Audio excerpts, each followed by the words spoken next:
All right. Awesome. Well, man, Sam, thank you so much for agreeing to have this conversation. There is so much conversation happening, a lot of clickbait if you're in the mortgage and real estate social media world about assumptions, and for Yeah. good reason. There are good reasons for that, but I think there's also just a lot of missing information. And so, given that you just actually did one, I figured it would be an amazing Yeah, opportunity to get some better, information out there. So thanks a million. sure. Yeah, Yeah. happy to spend the time. Thanks for Yeah. the invite. So I'm curious how you found the property with the assumption. Like if you were out there searching for a property to buy and happened to find something with an assumption, or were you searching for something that had an assumption, or was it more serendipitous than that? What's the backstory to the transaction, to your purchase? Yeah. I mean, definitely a little bit of luck, if I'm being totally honest. I was kind of like high level monitoring the market. Mm-hmm. And obviously I've worked with you on a couple of places, and I just with my dad and mom at one point, and aunt in real estate, I just have followed the market pretty closely, especially in Portland. So I was just kind of like looking at duplexes, pretty proactively. I didn't have any plans of like getting into the market, frankly. I just kind of like being on the pulse of things. And then I had come Oh, across, so you were just this keeping one tabs specific like for place. your own information, that kind of Yeah, thing. I was just keeping tabs for information, and then like maybe there would have been, the deal of the century, which obviously doesn't really happen, but just in case, I was kind of keeping tabs on things. And then I came across the Redfin listing on the place that I ended up assuming the loan for, and it basically had details, written out by the other realtor of like FHA loan, you can assume it. So I had to start doing a lot of research on what that meant, which I frankly had like no idea. And then you and I obviously talked at one point. Um, and yeah, I mean, that's basically the start of it. That's how it kind of like, came together initially. So it was just like trolling online. You stumbled over it, and the listing agent had made in the remarks you could see on Redfin that it was assumable, and I assume they talked about the interest rate and all of that stuff. Yeah, That's what caught your eye. yeah, Yeah. that's exactly right. And frankly, I was thinking it was like again a little bit too good to be true. I was like, okay, well maybe this is a first time home buyer thing, or Mm-hmm. whatever that might have been. But after speaking with you, after doing some more research and diligence, it obviously that was not the case where kind of anybody can assume the loan. Yeah. And then I started, I typed in like FHA as the keyword into Redfin, but it's pretty few, and it seems pretty few and far between in terms of like Yeah. FHA loans out there to assume. That are So again, I available. kind of Yeah. jumped on, Or that are yeah, that are advertised. I available. So think sometimes I people don't know that they have an yeah, fair. assumable loan, or they're maybe not putting it out there for one reason or another if they do. Yeah, and I'm sure this will come up, but obviously, like the time frame, the timeline to close, is frankly pretty unknown, and quite a bit longer. So a lot of Yeah. people who maybe they were selling their house and have to get into something immediately, or maybe whatever. There's a lot of people with more urgency than I needed to operate with, so it like kind of worked You for could me. be But chill about if it. I was Yeah. like, Hmm. yeah, you have to have some patience. I mean, that would be my biggest piece of advice, frankly, is Yeah. in comparison to working with you, it's like a total black hole of like what documents are needed, when they're needed. They kept coming back to me for more. Like at one point, the process went so long that they actually had to collect new pay stubs from me, Because the old because ones like had the old gotten ones so were like old. too out of date. Yeah, which was like 2 or 3 months old. But yeah, it was a Yeah. process. It takes some patience, and it yeah. I mean, we could talk about that Yeah. I further, mean, but do you mind, it was if you don't mind interesting. sharing? I mean, if you don't want to say, that's okay. Yeah, But do you mind saying like what you paid for the property and how much the loan was that you yeah, assumed and what the interest rate was that you got? yeah. I mean, the property I bought, I think the final close price was $492,500. Mm-hmm. Um, and let's call it. I mean, I put 25% down, and there's something in there where you have to basically like you have to have the loan 25% paid off. So I think that's like why that number, even though it obviously correlates to mortgage insurance and all that kind of stuff. So I think I ended up assuming like maybe $385,000 in the loan, something like that. Yeah. So the loan was Um, actually bigger and and you the paid the yeah, loan down as a part of your transaction. yeah, that's right. Because I think when the original purchaser of the home bought it, they didn't have to put down nearly as much money, but then to assume it, I'm pretty sure you have to, pay it down to the Yeah, I 25%. can add a little context Otherwise, to that just for people yeah, watching that would this be back great. later. So when you originally buy a property with an FHA loan, you can put 3.5% down. Hmm. On There's some challenges to 3 and 4 unit properties, but on 1 and 2 unit properties, that's a minimum down payment. As long as the borrower qualifies for the loan amount, that's fine. And so in most instances, oh hey, Michael's joining us. Hello, sir. Hello. Our real estate broker has And joined we're us. on We just got recording. started talking, Oh, Michael. Yeah, we're already rolling. So thanks I'll for watch my joining the language. party. Yeah, so I was just starting to talk about. We were talking about the down payment and the transaction itself, and so the minimum down payment when someone buys a property is 3.5% down. When you go to assume the loan, if you are going to live in the property, then you can assume the full loan amount. No down payment is required on the loan. However, one of the big things, and I think this is probably the biggest challenge and a place where you, Sam, were in a better position to assume a loan, is that if I'm the average person out shopping to buy a home and I want to use an FHA loan and I want to make a 3.5% down payment, to assume a loan at a very low interest rate, I'm looking at houses that somebody else bought several years ago when interest rates were super low and the property value has appreciated. So if somebody wanted to pay 480 for a house and let's say the seller paid, 400, their mortgage may only be Hmm. 400, and now you need a big down payment or to figure out where that gap is going to come. And I think one of the biggest conceptual differences between assuming a loan and getting your own new mortgage is that when I worked with you to buy your properties, the other properties you bought, Sam, we work together to build a loan for you around Hmm. your goals, right? And your means and your Yeah. wishes. And when you assume a loan, the loan exists. And so if you have to Yep. fit the loan, it's not the loan fitting you, it's you fitting the loan, right? And then when an assumption goes through, because you were purchasing it as an investment property, then the most you could assume was 75% of the value, which is why you had to pay a down payment. If you're buying as a Yep. secondary Okay. residence, someone who wanted to buy something to be like a second home, it's 85% is the maximum loan amount. So that's a Got it. little unusual in your circumstance, but part of why I think it worked. Yeah. You know, yeah. Yeah. Yeah. It did. I mean, it was, yeah, like even that is a point of like you're not getting like necessarily, well, you're not getting nearly the information in assuming the FHA Hmm. than at least What that was the I loan got amount in you my said you experiences assumed with you. again? Just out of curiosity, do you The remember? dollar amount, Mm-hmm. I think it was about $385,000, Gotcha. Yeah. and then the interest rate was 2.625. So obviously Yeah, that that's was a crazy. huge determinant in even just going for it. It felt, Yeah. I mean, again, it felt opportunistic, but like obviously, that's what 4.5 or 5% lower than you could get in Yeah, today's you are paying market. So mortgage like to insurance me, though. pardon me. You are paying, FHA has a mortgage insurance premium, so you're paying an additional probably 0.85% of the loan amount in mortgage insurance, but that aggregate is like 3.5 or something, right? Yeah, yeah, yeah. Yeah, yeah. So that I, that's I the don't draw recall for sure. seeing.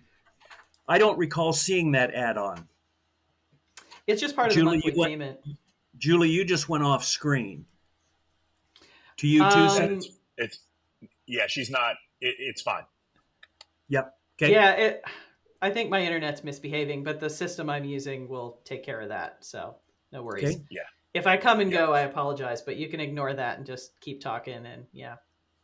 Um, so actually, while we're talking about the property value, was there an appraisal? Did you have to go through a property valuation process? No, I believe they waived the appraisal. Yeah, Yeah, we did. Yes. yeah. Well, typically they'll use the appraised value from they'll use the appraised value that again went with the loan because the loan already existed. So Right. that's what I would have expected, that there wouldn't be an appraisal. Yep, Um, that's exactly so what would you have happened. considered purchasing this property if it weren't for the assumption, the availability of that lower interest rate, Sam? No, I wouldn't have. I mean, again, in the proactive, nature of this, I kind of tried to capitalize on what I saw based on the interest rate. But no, I wouldn't have gone back into the market right now, just given the higher interest rates. Given Yeah, where this rates was are. definitely out of the blue. I keep up searches, and one search is duplexes on Sam's behalf. But over about a 2 year period, he had made the commitments he wanted to make. But what caught my attention was in the public notes actually on RMLS that it was an assumable rate of 2.65. Yeah. And so I sent that off to Sam, and that kind of started the process. But even then, kind of lukewarm because he had fulfilled what he wanted to do to this point. Yeah. Yeah, got it. Well, I'd love to. I mean, the real reason I wanted to get the two of you on here was to talk through the process. And I'm going to just give a little preamble to this. And maybe let me ask one question, Sam. So you and I had a conversation before you got the process going. And like, I guess Mhm. you don't have to go into details, but like, how close was the process to what we talked about? Some of the like warnings or heads up I was trying to give Yeah, you.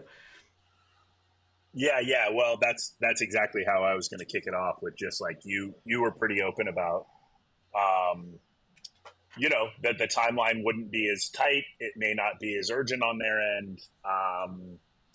Gosh, I'm sure there was a couple other things you said, but yeah, Some I of would that say turned out to be you true. were pretty Okay. accurate. Yeah, I would say you were pretty accurate. I, again, back to the patience thing. I mean, that is definitely a thing that you're gonna, if anybody ever goes through this, that's definitely a thing that you're gonna have to exhibit, especially if you've Get zen bought about it. a Yeah. house through a more normal, getting qualified for Mm-hmm. your own loan. Um, Mm-hmm. but yeah, you were pretty accurate. It was probably even a little more painful than you had warned me on, but I kind of think that was more more them. Like they're just, again, I don't want to speak poorly about anybody, but there just wasn't a lot of urgency. There wasn't a lot of transparency. They kept reaching out for new documents, more documents. I Repeating had their to write, requests. Yeah. yeah, I had to write at least one letter, if not two, about like my intentions for the place. It was a very in-depth process. Not that yours isn't. It felt like there was a never-ending request cycle from them. But then you would Yeah. also go a week or two without hearing anything at all. So Yeah. Well, let again, me it give was a kind little of like, preamble, and then I yeah, would just love to have you guys sure, decide, describe the process. But as a preamble, and this is a little bit kind of maybe paraphrasing some of the conversations that Sam and I had. So I am a loan originator. hmm I'm the person who kind of, acts as the initial source of information about loan options, and then I help people. My team and I help people through the process. And one thing that is very different about an assumption is that there isn't a me involved in that process. And my role is, to kind of keep the ball moving and drive things forward and, help things happen on the loan yeah, side. And remember, with an assumption, the loan already exists. Somebody already originated. There was someone in my role who helped that seller get that loan. And the loan has moved on to the next stage in a loan's life cycle, which is what lenders call loan servicing. And the folks who are collecting monthly payments on a loan, the loan servicers, they don't own it. They just collect the monthly payments, but they kind of have to follow a playbook that FHA, or really HUD, outlines as to how servicers are supposed to do things. And one of the things servicers have to permit on FHA loans is for assumptions. But remember, when you are assuming a loan, they're not an originator. They're not the people who start mortgages. So that's not their skill set. It's not their toolkit. You're asking people who do one thing, collect payments, to do another thing. And to compound hmm matters, they are not allowed to charge any more than $900 for an assumption, which sounds amazing because setting up a new mortgage costs more than that. An appraisal on a duplex in Portland, Oregon would probably cost more than that. So it's really cheap, and that sounds awesome, except that it costs them more than that to do the assumption. The last quarter, most recent data for just general mortgage originations is it costs a mortgage originator about $11,441 to manufacture a new loan. Now, there's some things you don't do on an assumption because there isn't an appraisal and stuff like that. But, let's say it's half that cost. If it's costing them, $6,500 or $5,500 to originate something and to process the assumption, and they can only charge you $900, you can imagine they're not going to be staffing up that department and doing backflips to like help make it a great smooth sailing kind of process. And I think that's the biggest thing to just sort of, I don't know, frame up what I assume will be. I'm dying to hear what the process was. So you two take it away. Tell me how it all went from offer to closing. Yeah, I mean, I mean, listen, it was probably a 3 close to 4 month process. Like from the time we looked at the house to, which we ended up, I think we made an offer pretty quickly. Dad, you can pulse check me, but we didn't waste a lot of time on getting in there with an offer, other than like, it was very unclear on what that process would even look like. Right. So we kind of were reaching out to the other realtor. We were trying to get in touch with PennyMac.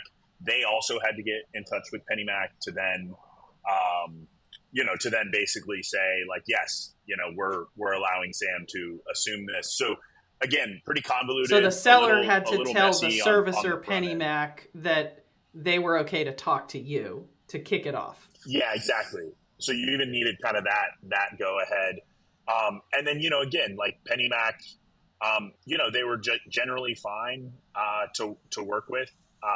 Just not a lot of like detail and outline on the process. And then it felt like every like week or two they would come, we provided all the initial documents, which I would say were pretty in line with, how it was to work with you. But then a week or two later, I was going to ask that. So that felt pretty similar. All the paperwork was all the same stuff for any mortgage.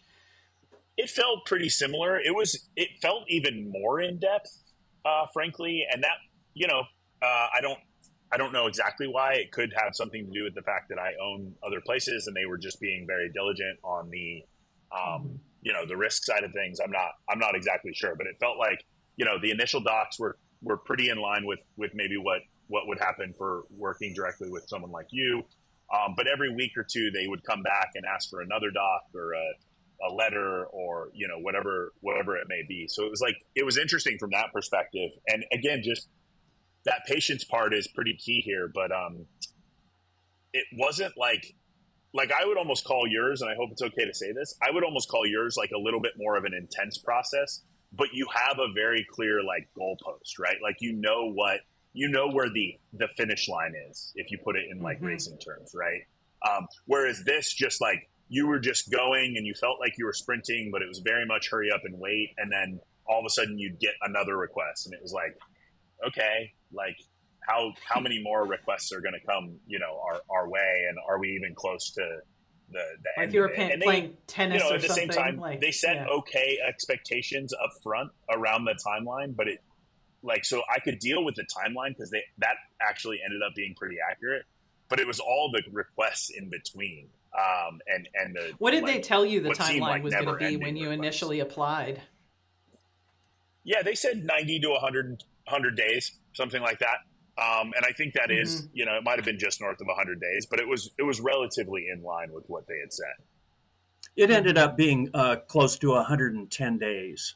Yeah, okay. Got it. Yeah. And then the house, the duplex, they lowered the price, and I don't know if this is when they did it, but it was added to the notes that it was an assumable rate. And so that's what got my attention. I sent that to Sam. Any information that I got for the most part on the front end certainly was from the listing agent who wanted to downplay the loan process and how long it was going to take and the due diligence, which may be more than one typically expects in a conventional loan. Was the offer But process any different in terms of your side of things, Michael? Did you did you write an offer like normal and negotiate with the seller like normal? yes, but once Mm-hmm. we took that step to write an offer, um, and actually that it was very much along that line. The difference there was that I had, besides making a couple of phone calls to PennyMac, I had absolutely no interaction with PennyMac. All the Mm-hmm. information I got was from the listing agent who was getting the information from his seller. And the listing agent told me his uh, uh, his input was the same. No information from PennyMac. Everything came through the seller. Mm-hmm. Yeah, yeah, and I'm probably paying myself too much credit here, but it felt like I mean, I'm joking a little bit about this, but it felt like I was the one doing all the work. Like Oh, I no didn't think question. the seller wasn't doing that much. I mean, out of total candor, the realtors didn't seem like they were doing that much. I realize I have one of them on the line, but it felt like it was all the buyer, But he me in couldn't. this It sounds like case. Michael couldn't do anything really. Like your dad was Yeah, just Yeah. sort no, of I don't. like There's no pushed to the shot. There's no sideline. shots fired there. It was like Oh, wildly laborious in comparison. yeah, he was not weighing my anxiety at this end, I can tell you. But it felt like that to me because Yeah. you know me, Julie, I'm boots on the ground. What's Yeah, happening? yeah. What's the next You step? just All of Keeping that. lose tabs, keeping it you moving lose a lot of forward. Yeah. control. Yeah, you Yeah. lose a lot of control from both both the realtor and the buyers side of things. It just that and that Yeah. in any business that you're doing, you want to have some control over the process, or at least know what the process is going to be like, and hopefully those Yeah. expectations go along. But yeah, Yeah, I hope we this will lost a help lot other of the people. control. Hearing you talk through it, right, Yeah, will help other people who decide to do it. Yeah. I joked with you, Michael, and I don't know. You can tell me if you think this is true. That if you thought back to a transaction that had like a loan officer working with a buyer who wasn't very good at their job, but they were doing the bare minimum to kind of move things along. That the assumption process would make you appreciate even the minimal efforts that a loan officer who wasn't very good at their job or wasn't trying very hard or both put into just moving the ball forward, because at least there's someone on the lending side kind of trying to take the reins a little bit, because you don't have an originator on the other side. There's no loan officer. Is that was my joking warning you know close to what it felt like? Well, not only was it close, it was right on. I mean, yeah, I again Yeah. having no interaction with the lender at all. Um, And no yeah, updates. that And was a very different experience, and I'm probably maybe a stealing better this. way to put it is that Sam had to be his own loan officer, really. Like that's No, kind of what it sounds ab- like. absolutely, yes. yeah. Mm-hmm. Mm-hmm. Which I don't. I Yeah, mean, totally. on the one hand, I would definitely do it again because it was just such a the interest rate was like such a glaring difference from where the market Huge is. win. Again, on the other hand, Yeah. I, hard to establish the patience if I'm being totally honest. I'd Yeah. like to take credit for this, but I don't think I can.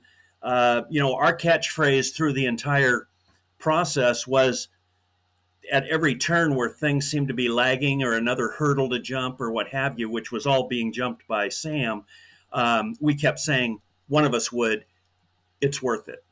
It's worth it. Yeah, And that went yeah, on, that went on for 110 days.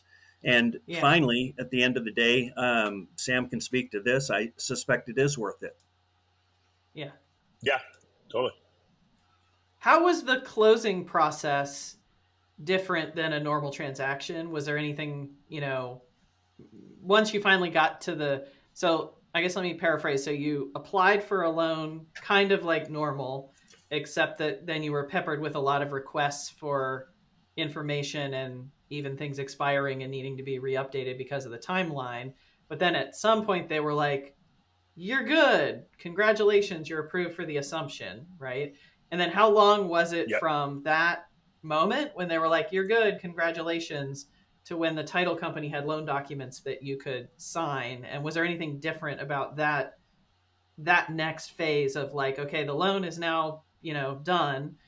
Let's just do the paperwork. Let's do the formalities.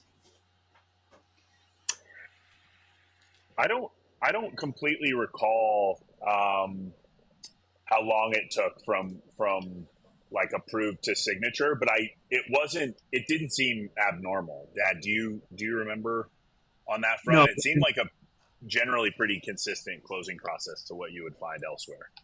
yes, I think it was very consistent, as we're is kind of a theme throughout this conversation.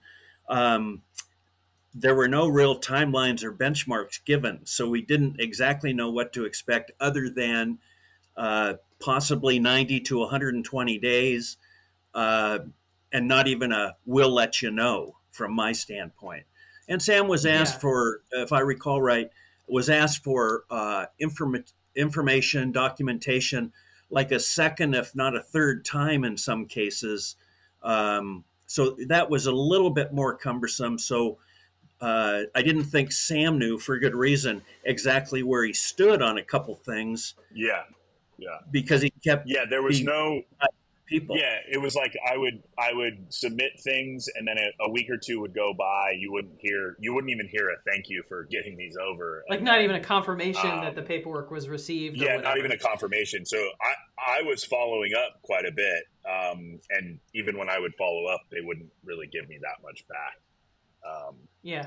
but in general, I would say the closing was relatively consistent to the other Once you got closes to that that I've had. point. I do have a Particularly question once, for you, per, Michael. Oh, go yeah, ahead. Sorry. well, particularly once First American got their hands around it. That's who they used for a Yeah. title company. And so Yeah.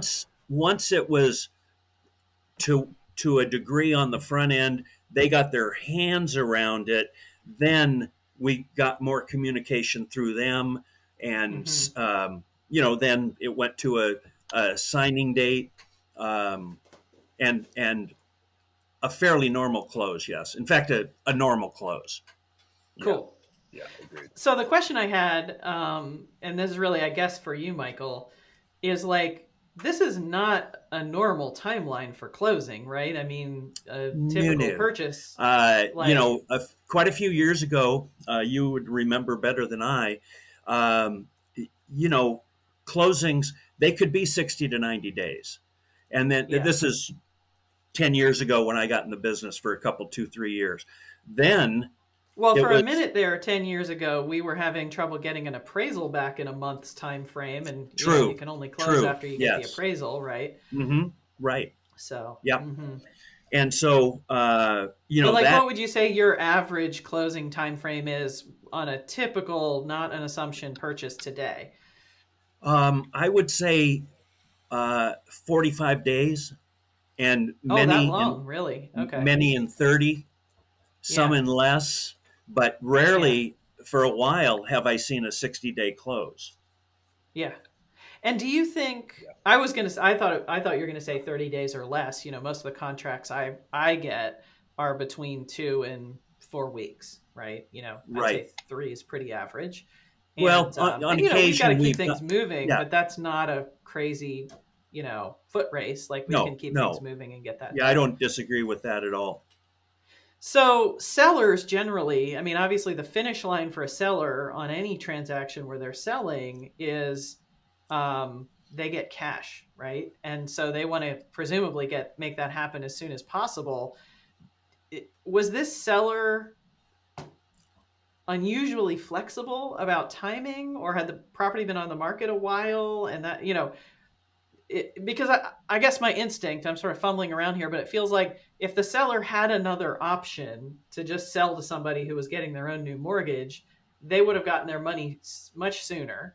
So, Mm-hmm. was there something unusual about this situation that the seller was like, hey, this is cool. You can assume my loan. I don't mind that it's taking so long to close? I have a couple bits of input there. One is, once he had a seller in hand and he got his price, and I think he felt pretty good about that. Mm-hmm. Uh, that was not necessarily a motivating factor that he would close earlier. They Mm-hmm. they being the seller and the agent were well aware this could take quite a while, and so Gotcha. that's the posture they came from.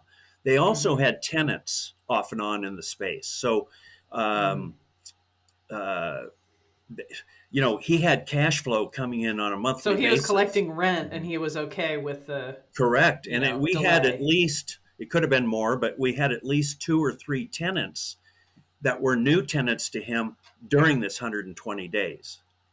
Gotcha. So he Gotcha. was able to carry on his business. He wanted to sell it, but knowing that it might take 90 days plus, he was not harmed. Was that Yeah. unusual? I mean, do you think a normal seller would be okay with that longer timeline, or would that be something a typical seller would get impatient with? Well, certainly not a typical seller, but if it's a FHA or VA assumable loan, I think they're pretty well versed. That's what it's going to take. I mean, they Yeah, they Well, may got it. they may not yeah. get a lot of information, but they're going to get the information. This is going to be a longer close. Yeah. Oh, and Yeah, but was I Sam think the only offer on the yeah, I think property? You weren't competing with another buyer? There was a buyer, and you know how this goes.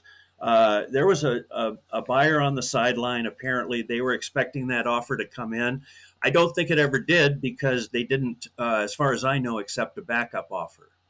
Got it. yeah, and it was I mean, Julie, I think where you're going with this is like, yeah, if I would have 100% lost out on the house, I would think if somebody came in and wanted to, get their own new loan, and it Like would if have a cash closed in, buyer came in, or potentially someone who was a like, quarter of the time. yeah, Yeah, whether it was yeah. cash or just they were comfortable Hmm. with, getting a 7% interest rate or wherever they would have, landed or Hmm. netted. So I think Yeah. frankly, I don't know if I buy that there was another offer. My dad and I talked a lot about that. I Yeah. think they were posturing a little bit, but It that's might have been fine. a I mean, but little, either way, yeah.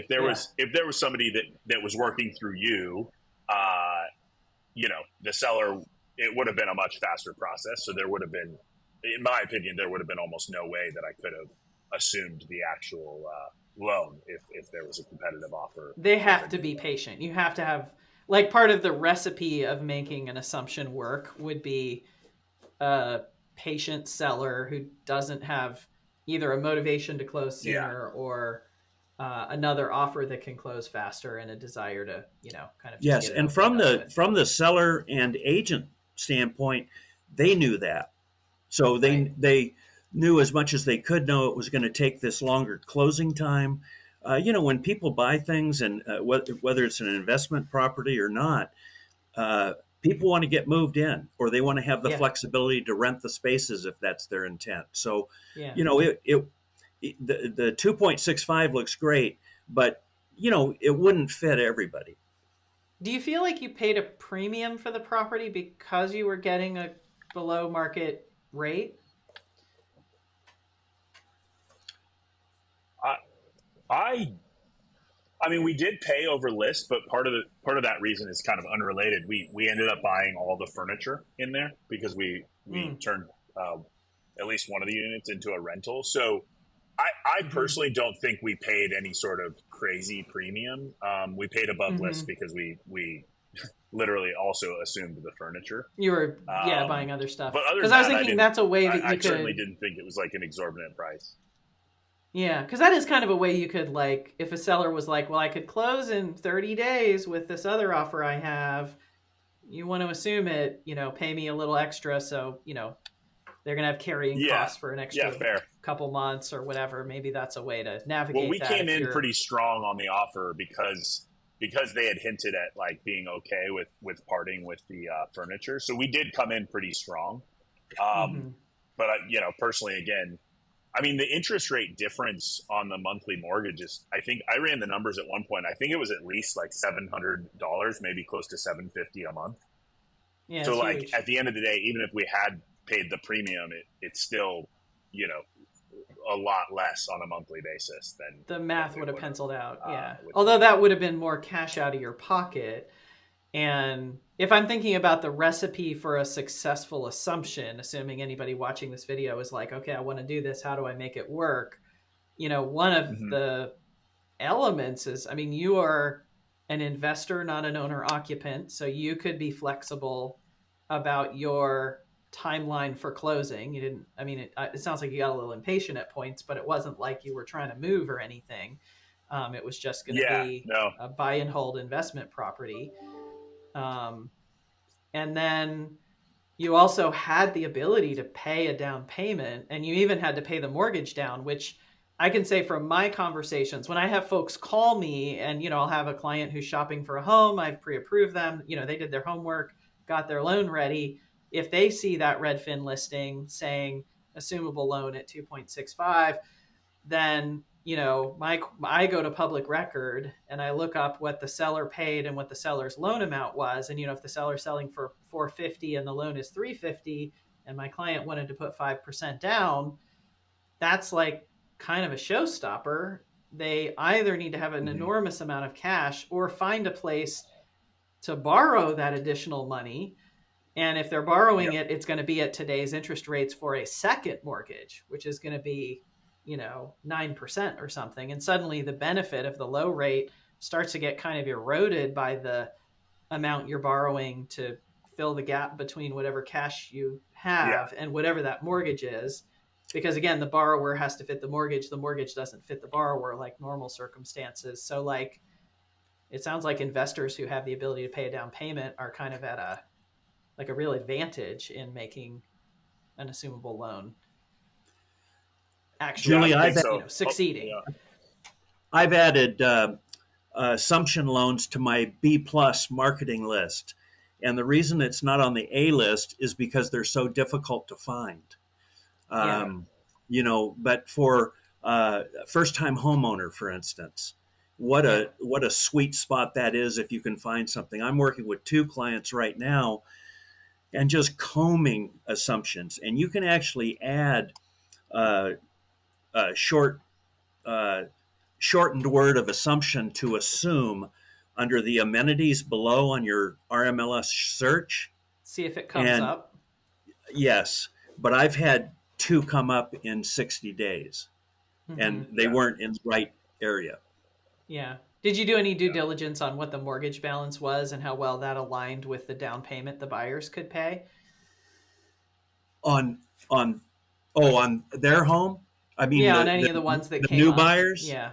Mm-hmm. Well, to the degree that I take a look at those numbers on the front end. So, if you're in the neighborhood of roughly, let's take $400,000 to $480,000 budget, and I do have one client that's can buy for $550,000, and that would be very sweet if we could find an assumption loan below 3. But that's about as far as I take it, because unless we find properties to look at, and that's the issue, is even properties to look at in the areas where people want to live. Yeah. And I'm not saying how much the buyers you have shopping. I'm not saying that from a negative standpoint, properties where people want to live, but for instance, somebody who only wants to be in Southeast or only wants to be in Northeast, then that house is not going to be on You're their just casting radar. a smaller net over a smaller area with lower odds of finding a property that is in their desired spot. Yeah. And do you know what their down payment, what their intentions are for a down payment? Your buyers who are, you're hoping to find an assumption for? Well, in one case, it would be contingent to whatever degree.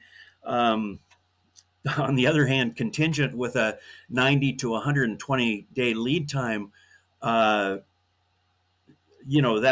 a lot to play with. Yeah, that's pretty doable. That's true. Yeah, so exactly. And when you say contingent, just for anybody watching who doesn't selling know the lingo, their house, contingent, they would be writing their an offer. Existing home, right? Yeah. So they've got some equity coming from their home. So they would be another one in Sam's boat where they've got some liquidity to be able to pay a down payment and close the gap between whatever the existing loan amount is and whatever the sales price winds up being. Yes. Yeah. Yeah, that's a good observation. You have to take off. Okay. Sam, thank you so much. I do, yeah. Any parting advice, one sentence you would say to anybody thinking about an assumption? Yeah, it's worth it. I think that's right. Like, if you can establish some patience, if you're not in a wild rush, I think it is and can be worth it, but it's also a lot tougher because inventory is way lower. There's some uniqueness around this 75% delta in assuming the loan, all of that. But yeah, I would do it again, no question. Cool. So, so Michael, would you say there are any risks that buyers and sellers need to think about on either side of that equation, the buyer side or the seller side, when thinking about an assumption? Well, this is a little more ethereal, I guess, but boy, you better have some patience with a capital P. That word I keeps mean, coming up. Yeah. I was dealing with my own angst, the timing, and you know what that's like. Even whether it's my son or not, we knew it was going to be probably 90 days, hoping for less. We Yeah. certainly didn't want to think it was going to go over 120 days. It ends up being 110 days. Yeah. Um, the listing agent didn't know any more than I did, other than what he heard from his client. And it sounds like his client had trouble getting information from, uh, you know, the lender. So really all So, the work you would normally do as a broker, the listing agent would normally do as a broker, you were like shut out of being able to do your job, and your clients were kind of fumbling around following the best, following whatever directions they got from the servicer. and Sam was pretty direct there. I mean, basically, yes, he did all the work. I'm Yeah. surprised he didn't hit me up for, part of the commission. Well, and thank But goodness it wasn't his first rodeo, because he kind of knew the drill, knew what yeah, to expect. So, well, not to mention, yeah, this avenue of possibility, and I brought this particular sale up for 4.5 months in occasional sales meetings or accountability meetings in our office, and boy, everybody's ears are perking up.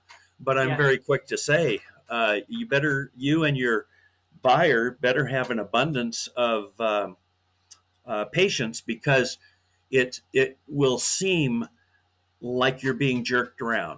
Hmm. That's what it feels like, Hmm. and that's just from lack of information. And like you've said a couple, 2 or 3 times when we chatted, that their motivation is not great to put this together. Geez, if it comes together, great. Oh gosh, if it doesn't, oh geez, you know.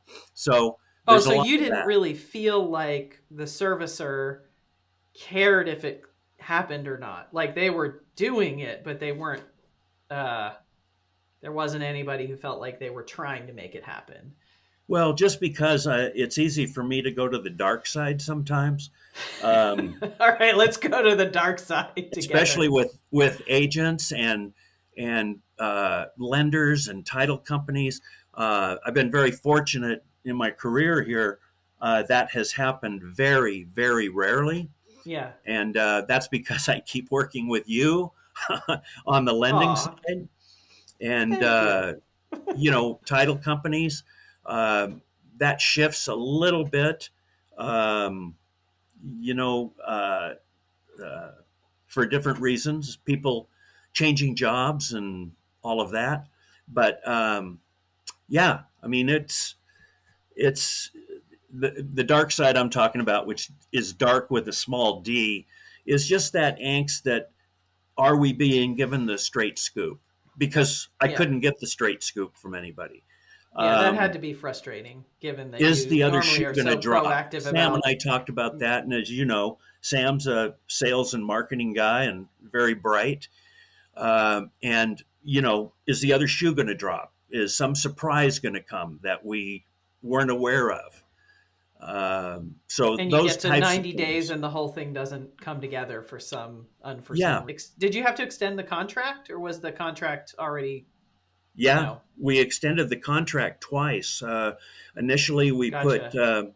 unrealistic number in there. I think. Uh, oh, I want to say 90 days, but it might have been a little bit less, because Hmm. we were all in agreement, agent, seller, Sam, and I, that everything we've heard, and talking to you, of course, Hmm. we thought it would be every bit of that 90 to 120 days, which it was.